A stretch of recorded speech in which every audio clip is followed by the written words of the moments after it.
I really want to get so much done, but it seems like I never have enough time. Everyone has the same 24 hours, but why don't I get as much work done? School's classic response to any issue with your academic life is two simple words: time management. Falling behind on your work, manage your time. Feeling depressed, manage your time. Dog died, manage your time. Now I want you to sharpen up your senses a little bit, listen, and work to implement the steps that I will now discuss, and the results will speak for themselves. If you fail to plan, you plan to fail is a quote we've all heard frequently, and for good reason too.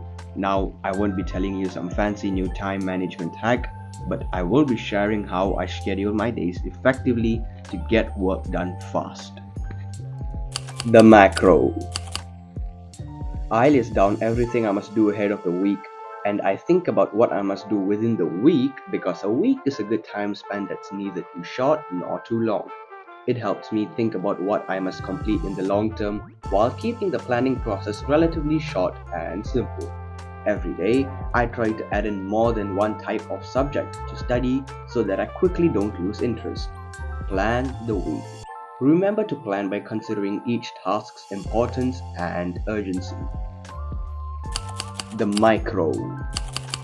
Plan the day out. Every day after waking up, I look at my calendar to see what work I must get done. Then, on my whiteboard, I write a rough idea of when I plan to start and finish each task by. Doing so helps me avoid procrastinating because I am specific in when and how I will do what I am supposed to do.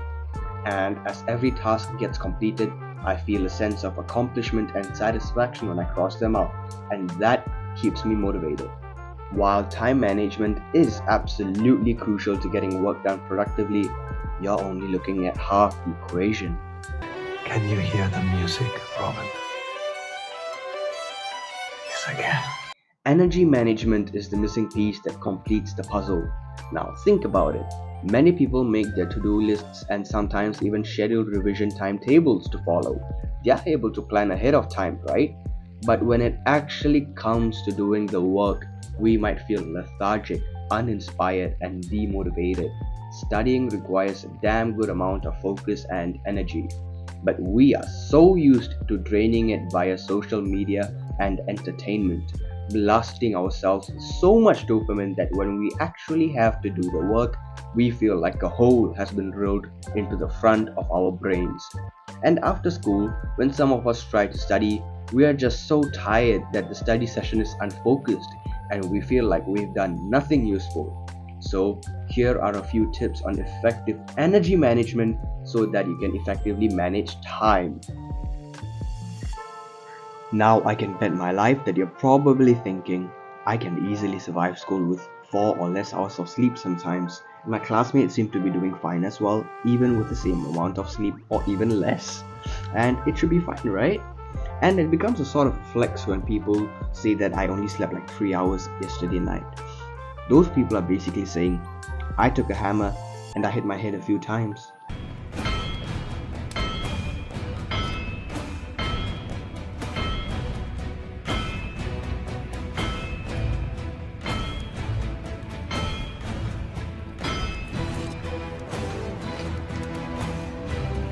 To highlight this seriousness, a person who tried to beat the world record for sleep deprivation by staying awake for 11 days suffered from lifelong insomnia, trauma, and depression.